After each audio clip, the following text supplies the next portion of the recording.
Beaucoup d'hommes croient que pour atteindre le succès, ils n'ont besoin que de discipline, de concentration et de travail acharné.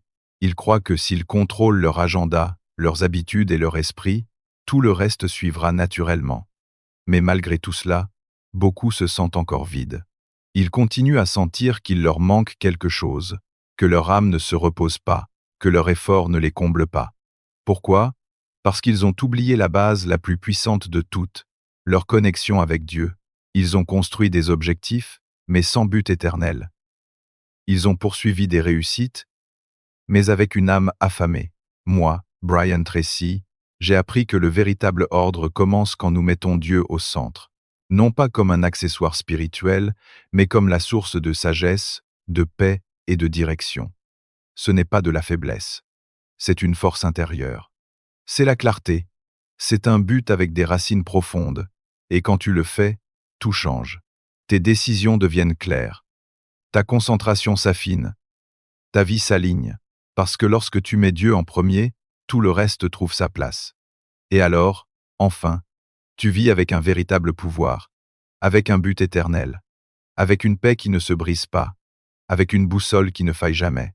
Mettre Dieu en premier n'est pas seulement un acte de foi, c'est une déclaration de priorité.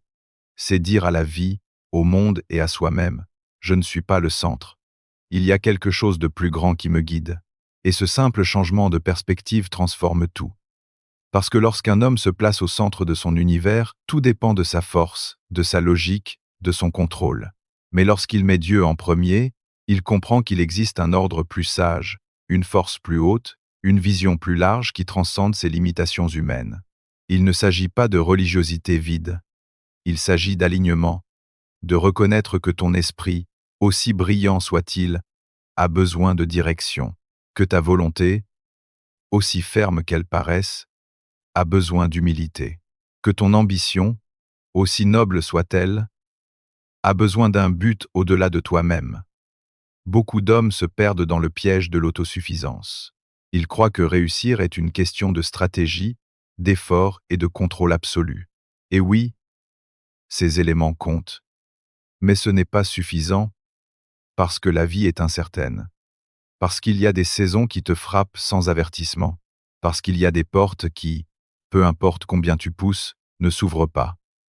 Parce qu'il y a des chemins qui semblent corrects, mais qui se terminent vides. C'est là que celui qui marche seul s'effondre. Et celui qui met Dieu en premier trouve direction, paix, sens. Parce que tandis que certains se désespèrent de ne pas avoir le contrôle, toi tu peux te reposer en sachant que tu ne marches pas aveuglément, que tu n'es pas seul, qu'il y a un but même dans l'attente, même dans la douleur. Lorsque tu mets Dieu en premier, ta définition du succès change. Ce n'est plus seulement une question de ce que tu accomplis, mais de ce que tu construis à l'intérieur. Tu ne vis plus pour impressionner, tu vis pour servir. Tu ne compètes plus avec le monde. Tu t'alignes avec ta mission. Et cela ne te rend pas faible, cela te rend fort, cela te rend intègre, cela te donne une paix qui ne dépend pas des résultats. Parce que tu sais que tu es sur le bon chemin, même quand tu ne comprends pas tout. Parce que tu fais confiance, parce que tu obéis, parce que tu n'as plus besoin d'avoir toutes les réponses si tu es connecté à la source de toute sagesse. Un homme qui met Dieu en premier ne cesse pas de travailler dur, mais il travaille avec une autre intention. Il ne poursuit plus la validation, il poursuit le but. Il ne cherche plus à combler les vides avec des réalisations, il remplit sa vie de signification. Il n'a plus besoin d'applaudissements externes, il se suffit avec la certitude qu'il fait ce qui est juste même si personne ne le voit. Cet homme a du pouvoir, un pouvoir silencieux mais imparable, parce qu'il ne dépend pas de l'extérieur pour se soutenir. Sa racine est plus profonde, son énergie ne s'épuise pas parce qu'elle ne vient pas seulement de lui, elle vient de quelque chose d'éternel. Et il y a quelque chose de plus. Lorsque tu mets Dieu en premier, tes décisions s'améliorent. Parce que tu ne décides plus à partir de l'émotion, de la pression ou de l'ego. Tu prends des décisions avec sagesse, avec clarté, avec perspective. Tu consultes, tu écoutes, tu évalues non seulement ce qui convient, mais ce qui est correct. Et cela, avec le temps, fait de toi un homme fiable, un homme stable, un homme qui ne plie pas au vent, parce que sa vie n'est pas construite sur du sable, mais sur le roc. L'organisation, la discipline, la productivité, tout cela a sa place. Mais son fondement doit être spirituel, car sinon, tout ce que tu construiras sera fragile, sera vulnérable à l'échec, à l'orgueil, au vide. Mettre Dieu en premier ne signifie pas ne pas avoir d'objectifs. Cela signifie avoir des objectifs qu'il peut bénir. Cela signifie marcher avec confiance, en sachant que chaque pas est dirigé. Cela signifie que même lorsque tu ne comprends pas le processus, tu fais confiance au but. Et ce type de foi n'est pas passif. Ce n'est pas attendre les bras croisés. C'est agir avec direction. C'est se lever chaque matin et dire « Dieu, montre-moi le prochain pas, utilise-moi, guide-moi, corrige-moi si nécessaire, mais ne me laisse pas avancer sans ta présence. » C'est le véritable leadership spirituel. C'est le cœur d'un homme qui sait qu'il n'est pas né pour errer perdu, mais pour marcher aligné. Mettre Dieu en premier n'est pas un fardeau, c'est une libération. Parce que tu n'as plus à tout porter seul. Tu n'as plus à résoudre chaque problème à partir de ta logique limitée. Tu peux te reposer, tu peux faire confiance, tu peux avancer avec paix. Et cette paix est ce qui se remarque le plus dans ton regard, dans ta façon de parler, dans ta façon de vivre, parce qu'un homme avec la paix est un homme avec du pouvoir. Et ce pouvoir naît le jour où tu décides. Je ne vais pas construire seul, je ne vais pas vivre sans direction, je mets Dieu en premier, et à partir de là, tout commence à s'aligner. Tout. Mettre Dieu en premier signifie également réorganiser tes motivations. Beaucoup d'hommes travaillent jour et nuit à poursuivre l'argent, le statut, la reconnaissance, croyant que lorsqu'ils atteindront un certain niveau de succès, ils se sentiront alors complets, mais l'âme ne se rassasie pas avec des choses. L'âme ne se remplit pas avec des chiffres, ni avec des trophées, ni avec des likes. L'âme s'aligne lorsque ce que tu fais a un but éternel. Lorsque ce que tu construis est en harmonie avec ta conscience, lorsque tu peux regarder tes objectifs et savoir qu'ils ne te profitent pas seulement à toi, mais qu'ils font partie de quelque chose de plus grand. Parce que si ta seule motivation est égoïste, tôt ou tard tu vas te perdre. Tu vas arriver au sommet et tu vas te retrouver vide. C'est pourquoi mettre Dieu en premier n'est pas seulement quelque chose de spirituel. C'est une façon de vivre avec une véritable signification. Lorsque tes décisions naissent de ta relation avec Dieu, tu cesses de courir après ce que le monde te dit que tu as besoin. Tu ne vis plus avec anxiété en te comparant, en démontrant, en complaisant. Tu vis avec concentration, avec clarté, parce que tu sais que tu n'as pas besoin d'être le plus réussi aux yeux du monde. Tu as besoin d'être fidèle à l'appel qui t'a été donné. Cet appel est différent pour chaque homme, mais tous en ont un. Et si tu ignores cet appel, si tu le reportes, si tu l'enterres, tu peux avoir du succès externe et pourtant vivre comme un fugitif interne, fuyant ton véritable but. Dieu n'est pas intéressé à ce que tu sois seulement productif. Il veut que tu sois intentionnel, que ce que tu fais soit aligné avec ta mission, que ton travail, ta famille, tes finances, ton leadership, ton temps, tout soit filtré par une seule question. Cela honore-t-il Dieu? Cela construit-il ou détruit-il? Cela reflète-t-il les valeurs que je veux laisser au monde? Parce que lorsque tu vis avec cette clarté, tes pas ne sont plus chaotiques, ton agenda n'est plus rempli de fausses urgences, ton cœur n'est plus divisé. Il y a unité, il y a direction, il y a paix, et quelque chose d'extraordinaire se produit lorsque tu décides d'aligner tes motivations avec Dieu. Ta créativité se multiplie, ton énergie se renouvelle, tes idées coulent, non pas parce que tu es plus capable, mais parce que tu es plus connecté, parce que tu ne luttes plus contre ton design, tu travailles avec lui, tu avances avec sens, tu utilises tes talents comme ils doivent être utilisés, au service de quelque chose de plus grand. Et cela te différencie, parce que tandis que d'autres cherchent le succès pour nourrir leur ego, toi tu le cherches pour élargir ton but, pour bénir, pour construire, pour laisser une empreinte qui ne s'efface pas avec le temps. Mettre Dieu en premier te donne également une direction dans les moments de doute, parce que tout ne sera pas clair, tout n'aura pas de garantie. Il y aura des décisions qui exigeront de la foi, des chemins que tu ne comprendras pas complètement, des détours que tu n'as pas demandés. Mais si tu es aligné, si tu as cherché Dieu avant de bouger, tu peux avancer même si tu ne vois pas toute la carte. Tu peux avoir confiance que tu n'improvises pas ta vie. Tu marches une histoire qui a déjà été écrite avec amour et avec but. Et cela te donne de la sécurité, pas de l'arrogance, mais de la fermeté, pas de l'orgueil, mais de la paix. Même tes chutes prennent un autre sens lorsque Dieu est en premier. Tu ne les vois plus comme des échecs totaux, mais comme une partie du processus. Tu apprends, tu te relèves, et non seulement cela, tu grandis en humilité, parce que tu reconnais que tout ne dépend pas de toi, que tu fais ta part, mais qu'il y a une main plus grande qui guide le reste. Et cette compréhension te libère du poids de devoir être parfait, parce que tu n'es pas là pour feindre la force, tu es là pour marcher dans la vérité. Et la vérité est que tu as besoin de Dieu, non pas comme option d'urgence, mais comme base, comme point de départ, comme guide constant.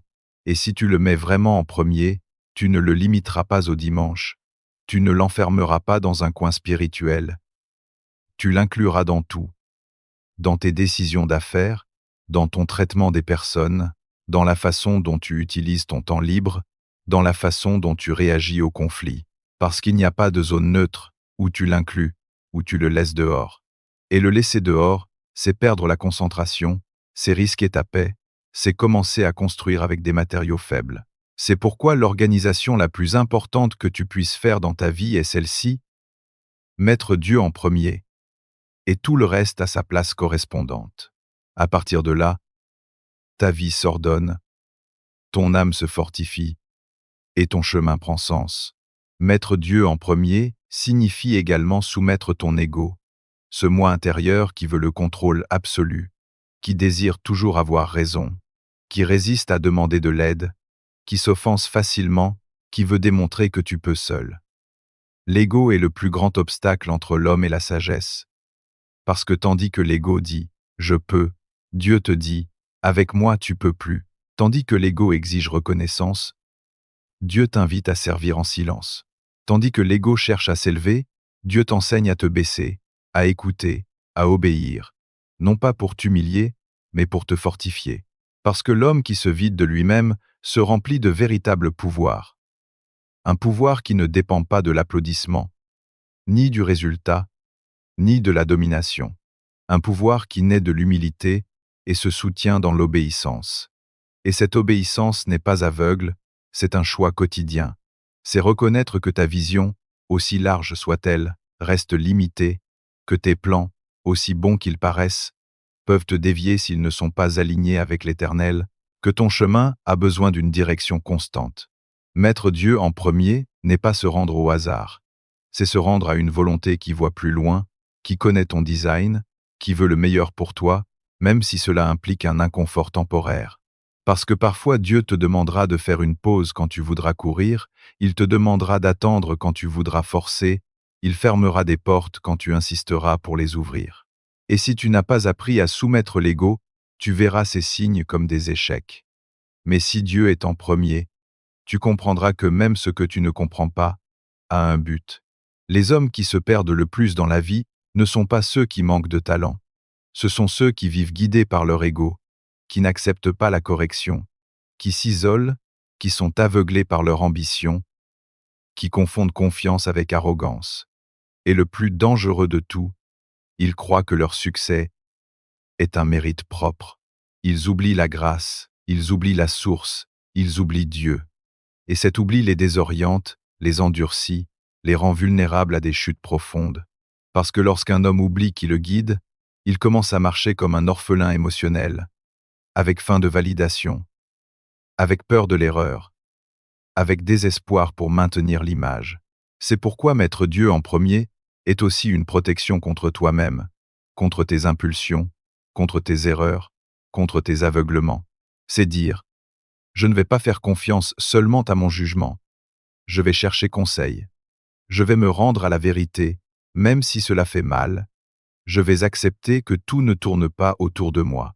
Et cela te transforme, parce que tu cesses d'être réactif. Tu cesses de tout prendre personnellement. Tu apprends à lâcher ce que tu ne peux pas contrôler. tu apprends à pardonner plus vite, à écouter plus profondément, à servir sans attendre. Parce que tu n'as plus besoin de reconnaissance externe, ta validation vient de l'intérieur, elle vient d'être en paix avec Dieu et avec toi-même. Et il y a quelque chose de très puissant dans cela. L'homme qui met Dieu en premier et soumet son ego devient fiable, parce qu'il n'agit pas par impulsion, mais par conviction, parce qu'il ne se laisse pas emporter par des émotions passagères, parce qu'il a une base plus ferme. Et les gens le perçoivent, le respectent, le cherchent, parce qu'aujourd'hui plus que jamais, le monde a besoin d'hommes comme ça, des hommes qui ne débordent pas avec le pouvoir, qui ne trahissent pas par ambition, qui ne manipulent pas avec de belles paroles, des hommes qui vivent avec une véritable intégrité.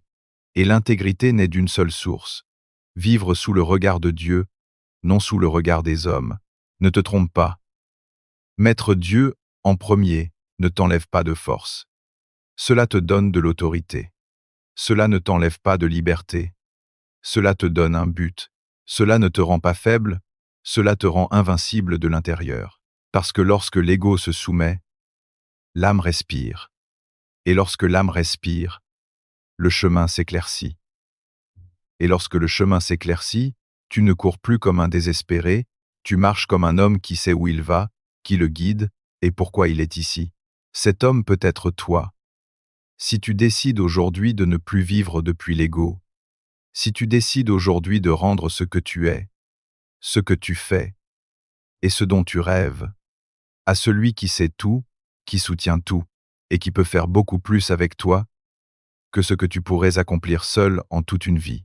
Parce que ce n'est que lorsque tu reconnais que tu n'as pas besoin d'être le centre, que tu peux devenir le pilier dont les autres ont besoin.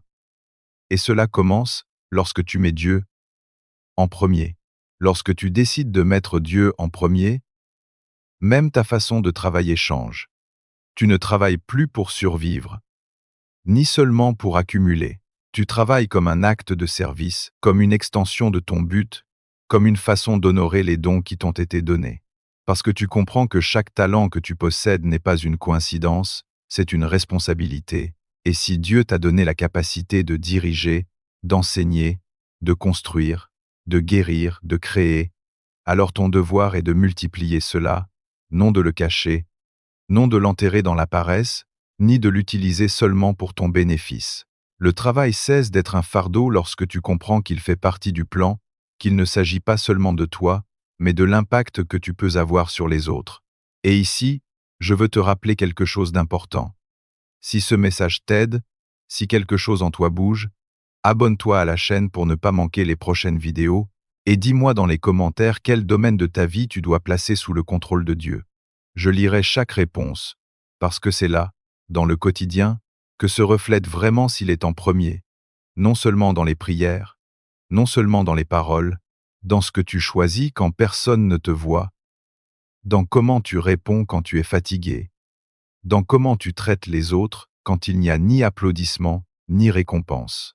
Mettre Dieu en premier n'est pas un moment du dimanche, c'est une attitude de tous les jours. C'est porter sa présence dans chaque recoin de ta routine, dans ta façon de parler, dans ta ponctualité, dans ton excellence, dans ton honnêteté, non pas parce que quelqu'un te surveille, mais parce que tu ne veux plus vivre divisé. Tu ne veux plus une vie spirituelle d'un côté et une vie pratique de l'autre. Tu veux l'intégrité, la cohérence, une seule vie, avec un seul but. Honorer Dieu avec tout, et cette décision commence à se refléter dans tes habitudes, dans comment tu utilises ton temps, dans comment tu organises ta journée, dans ce que tu consommes, dans ce que tu permets, dans ce que tu décides d'abandonner. Parce que si Dieu est en premier, tu ne tolères plus le désordre par commodité, tu ne justifies plus le péché par faiblesse, tu ne reportes plus l'important par peur. Tu prends des décisions claires, fermes, parce que tu sais que celui qui vit pour plaire à tous finit vide, mais celui qui vit pour plaire à Dieu finit rempli de paix, de clarté, de force intérieure. Beaucoup d'hommes échouent non par manque de capacité, mais par manque de priorité. Ils placent leur carrière au-dessus de leur foi, ils placent l'argent au-dessus de leurs principes, ils placent l'approbation sociale au-dessus de leur conscience. Et ensuite ils se demandent pourquoi rien ne les comble, Pourquoi tout s'effondre quand la pression arrive? La réponse est claire. Ils ont construit sans fondation. Mais toi, tu n'as pas à répéter ce schéma. Tu peux revenir à l'ordre correct, tu peux mettre Dieu en premier, et à partir de là construire tout le reste. Et lorsque tu le fais, cela ne signifie pas que ton chemin sera parfait. Il y aura des épreuves, il y aura des moments où il semblera que tout se retarde, que les choses ne se passent pas comme tu t'y attends. Mais c'est là que ta foi se fortifie, parce que tu ne mesures plus ton succès seulement par les résultats, tu le mesures par l'obéissance, par la fidélité, par la paix, par la croissance interne. Et cela fait de toi un homme imparable, parce que lorsque le monde mesure ta valeur par ce que tu accomplis, toi tu sais que ta valeur est dans qui tu es et dans qui marche avec toi. Lorsque tu mets Dieu en premier, ta vie devient plus exigeante, mais aussi plus légère, parce que tu sais que tu n'es pas seul, que tu n'as pas à tout résoudre, que ta tâche est d'obéir, d'avancer avec foi et de laisser les résultats entre les mains de celui qui voit ce que tu ne vois pas. C'est la véritable liberté. Marcher avec une charge légère, mais avec un but lourd. Vivre avec ordre, avec mission, avec le feu à l'intérieur.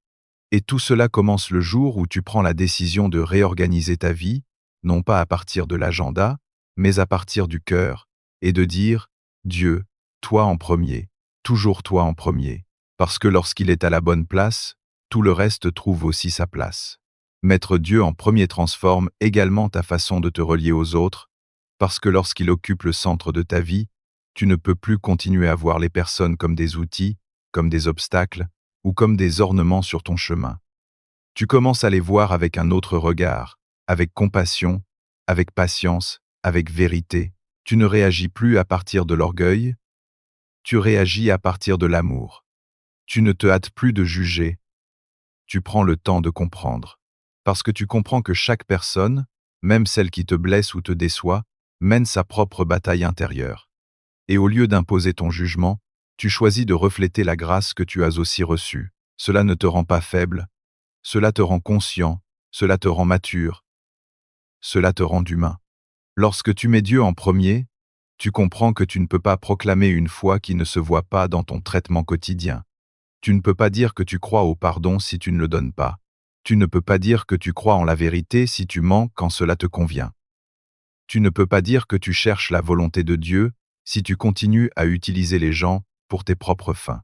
La foi se prouve dans le quotidien, dans ton attitude face au conflit, dans ta façon de parler, dans comment tu gères le pouvoir, dans comment tu réagis quand les choses ne se passent pas comme tu t'y attends.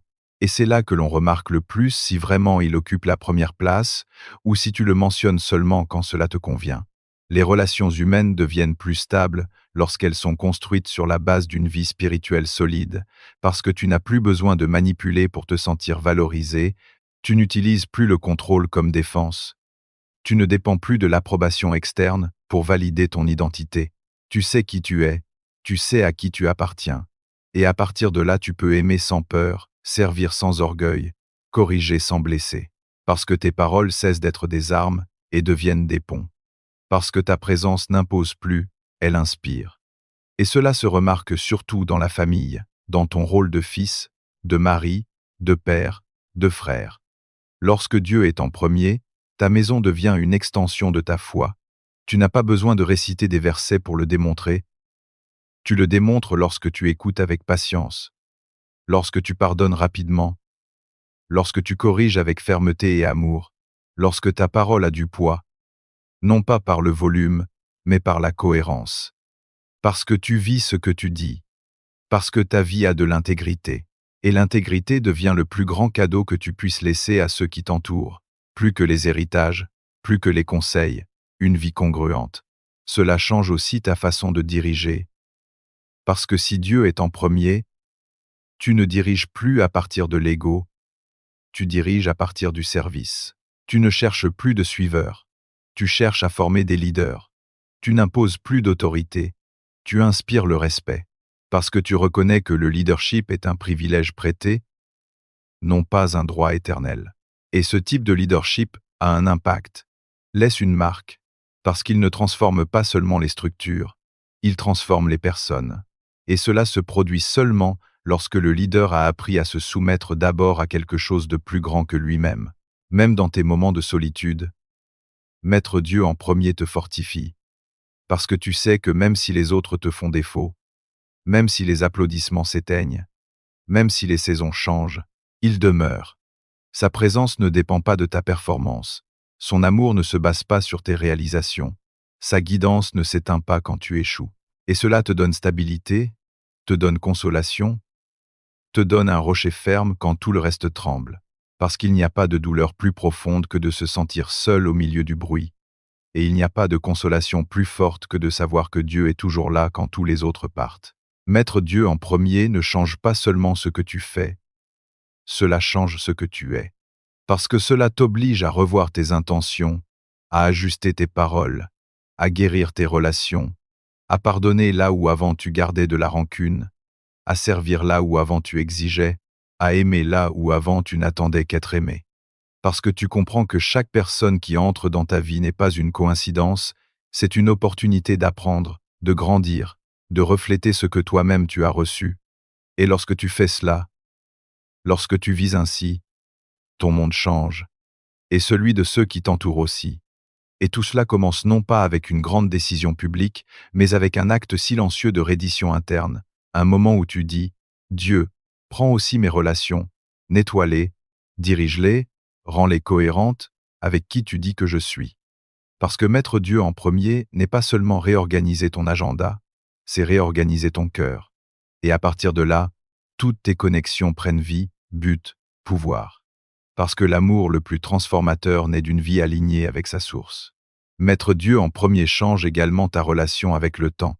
Tu ne vis plus comme si ta vie était infinie, tu ne reportes plus l'important, sous l'illusion qu'il y aura toujours un autre moment, une autre opportunité, un autre lendemain.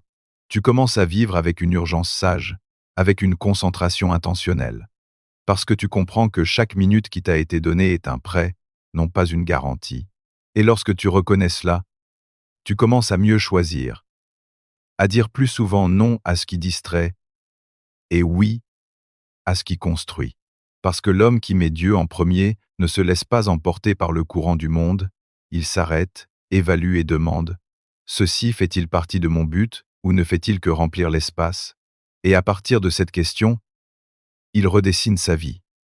Tu ne t'obsèdes plus d'être occupé. Tu te concentres à être aligné. Tu ne remplis plus ton agenda d'activités pour te sentir productif. Tu sélectionnes avec sagesse ce qui vaut ton énergie, ta présence, ta concentration. Parce que tu sais que Dieu ne te demandera pas de compte pour le beaucoup que tu as fait, mais pour ce que tu as fait avec intention, pour ce que tu as fait avec ce qui t'a été donné. Et lorsque tu comprends cela, le temps cesse d'être une course et devient une opportunité sacrée. Chaque jour une possibilité de servir, de grandir, de semer quelque chose d'éternel. Beaucoup d'hommes vivaient en courant après l'horloge, comme s'ils pouvaient l'attraper. Mais celui qui met Dieu en premier ne court pas. Il avance. Et il n'avance pas par impulsion. Il avance avec direction, avec un calme ferme, avec un pas conscient, parce qu'il comprend qu'arriver vite n'est pas la même chose qu'arriver bien, que la hâte peut te mener au mauvais endroit et la pause peut te sauver de décisions folles. Parce que lorsque tu es connecté avec Dieu, tu apprends à discerner quand parler et quand te taire, quand agir et quand attendre, quand avancer et quand te reposer. Parce que le temps obéit aussi à l'ordre divin. Et si tu n'es pas aligné, tu finis esclave d'un rythme qui n'est pas le tien. Et cela se reflète aussi dans comment tu gères les interruptions. Parce que lorsque Dieu est en premier, même les imprévus prennent un autre sens. Il ne te frustre plus comme avant, tu ne réagis plus à partir de l'impatience. Tu demandes « Que puis-je apprendre ici ? Que me montres-tu avec ceci ?» Parce que peut être ce retard, cet appel inattendu, cette pause forcée fait partie du plan. C'est Dieu qui corrige ta route. C'est Dieu qui te protège de ce que tu ne vois pas. C'est Dieu qui t'enseigne à lâcher le contrôle et à faire confiance à son temps, non au tien. Et cette confiance te transforme. Parce que tandis que d'autres s'angoissent pour les horloges, toi tu deviens un homme qui respire profondément, qui sait que rien n'échappe quand tu marches avec un but, que ce qui est pour toi arrive au moment exact, ni avant ni après. Parce que Dieu n'est jamais en retard. Il arrive seulement lorsque tu es prêt. Et parfois être prêt n'a rien à voir avec les capacités, cela a à voir avec la disposition, avec l'humilité, avec l'obéissance, avec le courage d'attendre quand tout se court. Mettre Dieu en premier signifie également lui confier tes saisons, celles d'abondance et celles de pénurie, celles de joie et celles d'épreuve. Parce que chaque étape a son enseignement, chaque phase a son rythme. Et lorsque tu comprends cela, tu cesses de lutter avec le présent, tu cesses de vivre attaché au passé ou anxieux pour le futur. Tu commences à extraire le maintenant, à semer ce qui est correct aujourd'hui, sans te désespérer pour la récolte de demain. Parce que tu sais qu'il y a des processus qui prennent du temps, non pas parce qu'ils échouent, mais parce qu'ils mûrissent, parce qu'ils prennent racine, parce qu'ils forment en toi quelque chose de plus profond que le succès immédiat. L'homme qui met Dieu en premier vit avec urgence, mais pas avec anxiété. Vit avec concentration, mais pas avec rigidité. Vit avec ordre, mais pas avec obsession. Parce qu'il sait que sa vie est entre des mains sages, et cela le libère de la peur de l'horloge. Parce qu'il sait que le temps dépensé dans l'obéissance n'est jamais du temps perdu, que les jours investis à grandir de l'intérieur, même s'ils ne se voient pas sur les réseaux sociaux, sont en train de former un caractère qui soutiendra ce qui viendra. Que le temps donné à Dieu revient multiplié en paix, en direction, en but. Et c'est pourquoi aujourd'hui je t'invite à revoir comment tu utilises ton temps, ce que tu laisses passer, ce que tu priorises, parce que ton agenda révèle tes vraies valeurs. Et si tu crois vraiment en Dieu, si tu veux vraiment qu'il soit en premier, cela doit se remarquer dans comment tu vis chaque jour.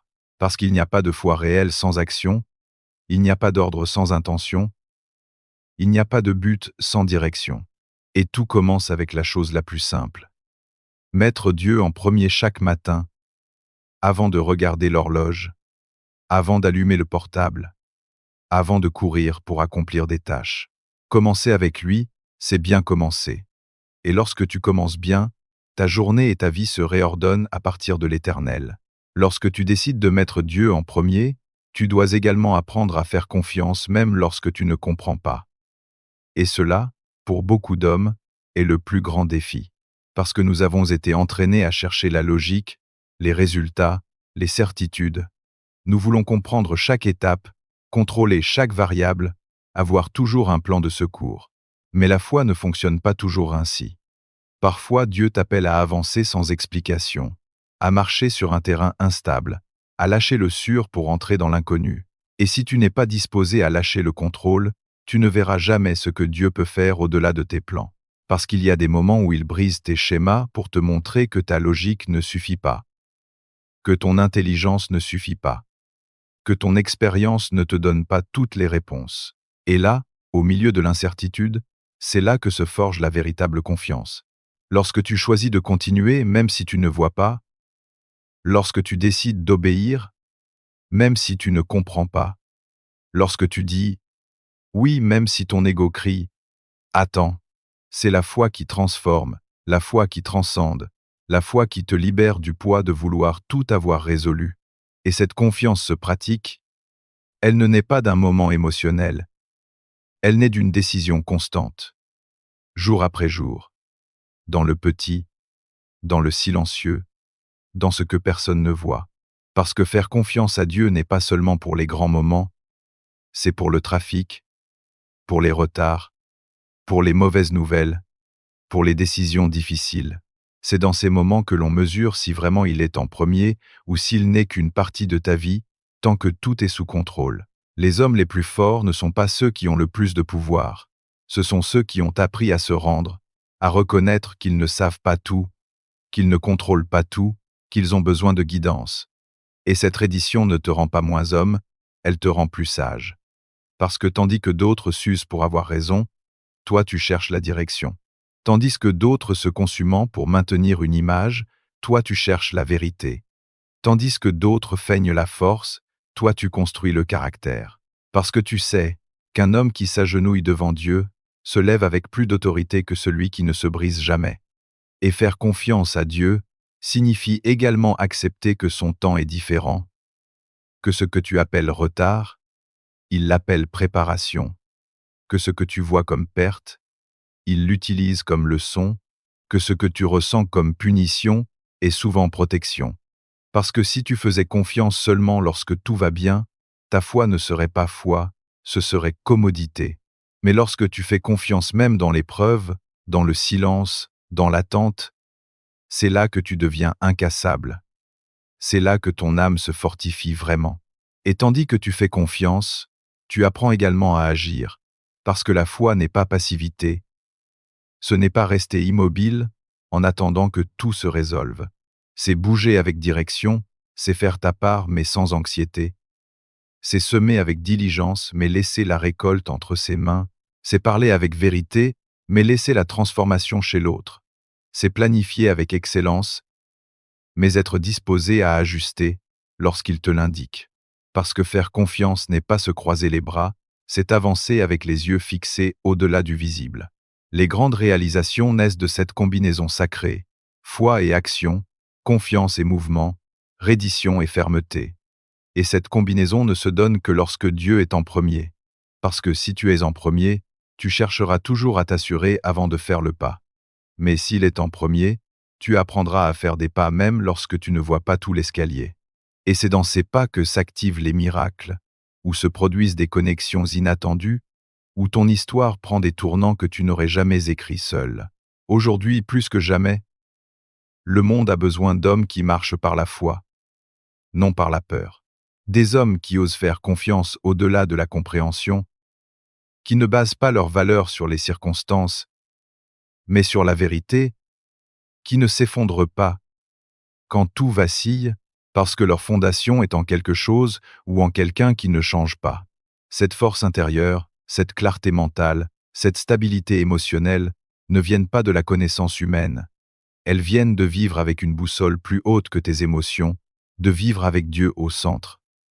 Et lorsqu'il est au centre, ta confiance devient ferme, parce qu'elle ne dépend plus de ce qui se passe, mais de en qui tu es ancré. Et si tu es ancré en lui, aucun vent ne pourra te sortir du chemin. Mettre Dieu en premier ne transforme pas seulement ton intérieur, cela redéfinit également ta vision du succès.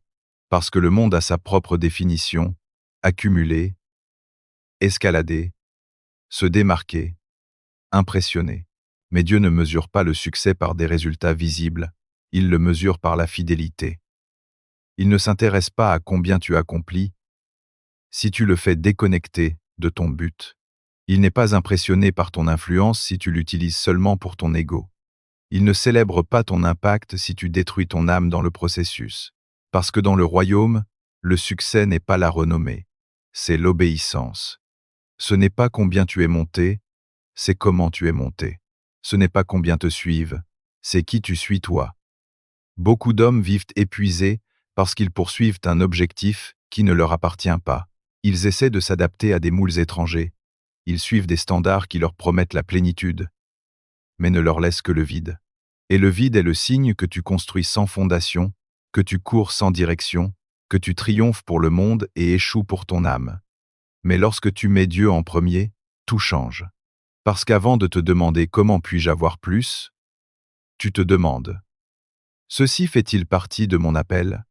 Et cette question te sauve du bruit, te sauve de l'ego, te sauve de perdre ta vie en gagnant des choses qui n'ont pas d'importance.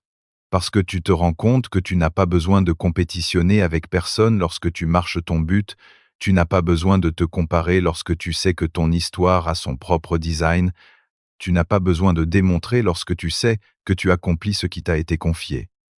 Ce type de sécurité intérieure ne s'achète pas avec de l'argent, ne s'apprend pas dans les livres. Il se forge dans l'intimité avec Dieu, dans le silence, dans la prière, dans le brisement, dans les décisions difficiles que tu choisis par fidélité, non par commodité. Et lorsque tu vis ainsi, lorsque tu mesures le succès par l'obéissance, ta vie devient plus légère mais plus profonde. Tu ne fais plus pour faire, tu fais avec sens. Tu ne parles plus pour paraître, tu parles avec poids. Tu ne choisis plus par peur, tu choisis avec intention. Parce que tu sais que chaque pas que tu fais avec Dieu a une valeur éternelle. Même si personne ne le voit, même si tu ne le partages pas, même s'il n'y a pas d'applaudissements. Parce que tu n'investis pas dans le maintenant, tu sèmes pour toujours. Cette mentalité te donne une autre relation avec les ressources. Parce que tu comprends que tout ce que tu as est un prêt, non un trophée. Que ton argent, ton temps, ton énergie, tes talents ne sont pas à toi pour accumuler, mais pour multiplier avec sagesse. Et cela fait de toi un administrateur, non un propriétaire, un semeur, non un accapareur. Et les semeurs finissent toujours par voir du fruit, parfois pas dans la saison qu'ils imaginaient, mais oui dans celle où ils en ont le plus besoin. Parce que lorsque tu es fidèle avec peu, Dieu confie plus, non parce que tu le mérites, mais parce que tu es prêt. Cela change également la façon dont tu affrontes les critiques, parce que lorsque tu vis pour plaire à Dieu, tu ne te détruis plus avec l'opinion des hommes. Tu apprends à filtrer ce que tu écoutes, à discerner ce qui a du poids et ce qui n'est que bruit. Tu ne dépends plus de la validation externe pour te sentir précieux. Tu sais qui t'a appelé, tu sais qui te soutient, tu sais qui connaît ton cœur, même lorsque les autres ne le comprennent pas. Cette stabilité émotionnelle te protège de tomber dans des cycles d'insécurité, d'ambition sans sens, de décisions désespérées. Parce que tu sais que ta valeur ne change pas avec les résultats, ta valeur est ancrée dans l'éternel. Et alors quelque chose de puissant se produit. Tu deviens une référence. Sans le chercher, sans le forcer. Ta vie commence à parler plus fort que tes paroles. Ton exemple inspire. Ton intégrité impacte. Ta paix contagie. Parce que le véritable succès n'est pas que tout le monde te connaisse. C'est que ta vie soit si cohérente que d'autres veulent trouver ce que tu as. Et si ce que tu as, c'est Dieu au centre, alors tu guideras les autres non pas vers toi, mais vers lui. C'est pourquoi n'aie pas peur de redéfinir ton succès, n'aie pas peur de descendre de courses qui ne t'appartiennent pas, n'aie pas peur de recommencer si nécessaire, tant que tu es aligné avec ton but, parce que rien ne vaut plus que de vivre avec la paix dans l'âme. Rien n'est plus précieux que de pouvoir te coucher chaque nuit, en sachant que tu n'as pas vécu pour impressionner, mais pour obéir, que tu n'as pas vendu ton essence pour l'approbation, mais que tu as marché fidèlement, même si c'était en silence. C'est le succès qui demeure. Celui qui ne s'efface pas avec le temps, celui qui ne se brise pas avec la critique, celui qui n'a pas besoin d'applaudissements pour être réel. Et tout cela commence lorsque tu as le courage de faire une seule chose, mettre Dieu en premier, avant tes objectifs, avant ton agenda, avant tes ambitions. Parce que lorsque tu le fais, ce n'est pas que tu cesses d'avancer, c'est que tu avances enfin dans la bonne direction. Mettre Dieu en premier te donne également une nouvelle identité, parce qu'une grande partie de la souffrance humaine vient de ne pas savoir qui tu es, d'essayer de te définir par le travail, par l'apparence, par les réalisations, par ce que les autres pensent. Beaucoup d'hommes passent leur vie à poursuivre des étiquettes qui changent avec le temps, essayant de combler des vides avec des succès temporaires. Mais à la fin de la journée, lorsque le bruit s'éteint et que les gens partent, la seule chose qui reste est la vérité sur toi-même. Et si tu ne sais pas qui tu es, tu te brises. Mais lorsque Dieu est le centre, tu ne vis plus en essayant d'être quelqu'un, tu commences à te rappeler qui tu es déjà en lui. Parce que Dieu ne te définit pas par tes erreurs, ni par tes triomphes, ni par tes chutes. Il te définit par ton but, par ta valeur éternelle, par ce qu'il a mis en toi avant que le monde n'ait son opinion. Et lorsque tu te connectes avec cette vérité, le besoin de feindre se brise. Tu n'as plus à démontrer quoi que ce soit pour te sentir précieux. Tu n'as plus besoin de validation externe pour te sentir suffisant. Tu te reposes dans ce que tu es, et à partir de là, tu commences à construire. Cette identité claire te donne stabilité, parce que tu sais que ce que tu es ne dépend pas de tes circonstances. Tu peux perdre de l'argent et rester intègre. Tu peux être rejeté et rester digne. Tu peux traverser des saisons dures et continuer à savoir que ta valeur ne change pas. C'est la liberté. Parce que l'homme qui se connaît à travers les yeux de Dieu n'est plus esclave de la comparaison, ni de l'orgueil, ni de l'insécurité. Il ne se perd plus dans la compétition, il ne se vend plus pour l'acceptation, il ne doute plus de son chemin chaque fois qu'il y a du silence. Parce qu'il est signé dans quelque chose de plus haut, de plus ferme, de plus éternel. Et à partir de cette identité renouvelée, tu commences à prendre des décisions différentes. Parce que lorsque tu sais qui tu sais ce que tu mérites, ce que tu ne tolères pas, ce que tu n'acceptes plus. Tu prends des décisions à partir de la clarté, non à partir de la peur, à partir de la valeur, non à partir du manque. Tu commences à protéger ton énergie, ton esprit, ton environnement, non parce que tu es arrogant, mais parce que tu as compris que ce que tu portes est sacré, que ton temps a un but, que ton appel ne se négocie pas, et cela te rend un homme ferme, mais humble, sûr, mais enseignable, puissant, mais dépendant d'une force supérieure. Tu commences également à guérir, parce que lorsque tu vois ton identité avec les yeux de Dieu, tu te rends compte de combien de mensonges tu portais, que tu n'étais pas faible, tu étais seulement fatigué, que tu n'étais pas incapable, tu t'es seulement parlé avec dureté, que tu n'étais pas insuffisant, tu t'es seulement comparé à des modèles brisés. Et Dieu commence à arracher ces étiquettes, commence à restaurer ce que d'autres ont endommagé, commence à te rappeler que tu n'es pas ton passé, ni tes échecs, ni tes blessures.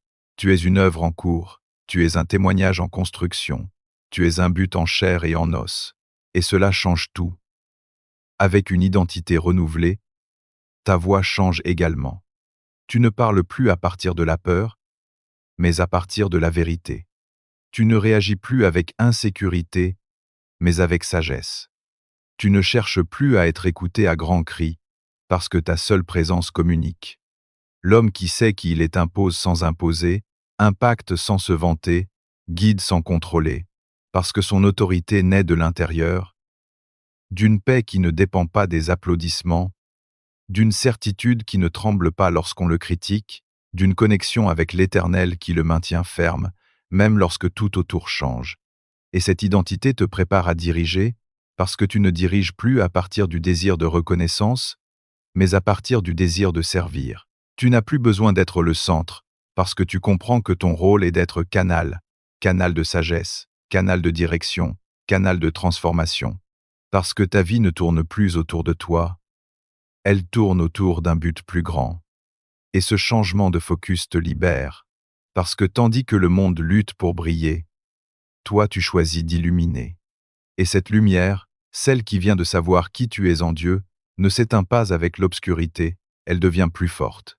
Aujourd'hui, je t'invite à te demander, qui es-tu vraiment lorsque tout l'externe s'éteint?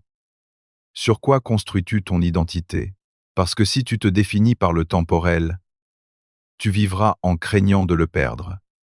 Mais si tu te définis par l'éternel, tu vivras avec liberté, avec fermeté, avec direction. Et tout cela commence lorsque tu décides de mettre Dieu en premier. Parce que lorsque tu le fais, tu ne t'alignes pas seulement avec ton but, tu te reconnectes avec ta véritable essence. Et à partir de là, tout le reste prend sens. Parce qu'il n'y a rien de plus puissant qu'un homme qui sait qui il est, pourquoi il a été créé et à qui il appartient. Lorsque tu mets Dieu en premier, toute ta vie se restructure de l'invisible au tangible. Il ne s'agit pas seulement de prier plus ou d'aller à l'église, il s'agit de rediriger chaque fibre de ton existence vers ce qui importe vraiment. Il s'agit de construire une vie avec des racines, non seulement avec un toit, d'édifier ton caractère avant ton image, de fortifier ton esprit avant de chercher la reconnaissance. Parce que l'homme qui met Dieu en premier ne vit pas pour impressionner, il vit pour impacter. Il ne court pas après des objectifs vides, il marche vers une mission éternelle. Il n'a pas besoin que tout ait un sens. Il a seulement besoin que tout soit dans l'obéissance. Et c'est là que se produit la véritable transformation. Parce que lorsque ton centre est Dieu, tout le reste trouve sa place. Tes émotions se calment, tes décisions se clarifient, tes relations s'ordonnent, tes priorités se purifient. Non pas parce que tu vis sans problème, mais parce que tu ne vis plus dominé par eux, parce que tu sais que chaque circonstance fait partie d'un plan plus grand, que même la douleur a un but, que même l'attente a une formation, que même le silence a un enseignement, parce que l'homme qui marche avec Dieu n'exige pas d'explication, il marche avec confiance, parce qu'il sait que son histoire est entre des mains sûres. Et cette conviction te rend différent, Parce que tu ne vis plus à partir de l'anxiété du que va-t-il se passer, mais à partir de la certitude du qui est avec moi. Tu ne décides plus à partir de la blessure, mais à partir de la sagesse. Tu n'agis plus par peur de perdre, mais par fidélité à ce que tu crois. Parce que tu comprends que le succès sans but est un échec déguisé, que l'applaudissement sans intégrité est un piège, que la vitesse sans direction est une pure usure, que tout ce qui brille n'est pas progrès, et tout ce qui est retardé n'est pas perte. Parce que maintenant tu vois avec d'autres yeux, des yeux qui discernent, des yeux qui attendent, des yeux qui font confiance. Et cela change également ton héritage. Parce que les hommes qui mettent Dieu en premier ne cherchent pas à laisser seulement des héritages matériels. Ils cherchent à laisser des empreintes éternelles. Ils veulent que leurs enfants se souviennent de leur caractère plus que de leur réalisation. Ils veulent que ceux qui les entourent sentent leur paix plus que leur pouvoir. Ils veulent que leur parole ait du poids, non pas parce qu'ils crient, mais parce qu'ils vivent ce qu'ils prêchent. Parce qu'ils ont compris qu'ils n'ont pas été créés pour survivre. Ils ont été créés pour influencer, pour guérir, pour guider, pour transformer les environnements avec leur seule présence. Et cela ne s'obtient pas avec de l'argent ni avec de la renommée, cela s'obtient avec profondeur, avec cohérence, avec la présence de Dieu dans l'âme. Et lorsque tout se termine, parce qu'un jour tout cela va se terminer, la seule chose qui restera ne sera pas ton compte bancaire, ni tes titres, ni tes suiveurs. Ce qui restera sera ton impact sur l'âme, ton empreinte dans le temps, ton obéissance en silence, ta fidélité dans les jours ordinaires, ton exemple lorsque personne ne regardait. Et si tu as vécu avec Dieu au centre, alors tu as bien vécu, même si tu t'es trompé, même si tu es tombé, même si tu as douté. Parce qu'il ne s'agit pas de perfection, il s'agit de direction. Et si ta direction était vers l'Éternel, alors tout ton chemin a valu la peine. Alors aujourd'hui arrête-toi, fais silence, regarde ta vie avec sincérité, demande-toi ce qui est au centre, qu'est-ce qui gouverne mes décisions, mes émotions, mes jours. Est-ce l'ego? Est-ce la hâte? Est-ce la peur? Ou est-ce Dieu?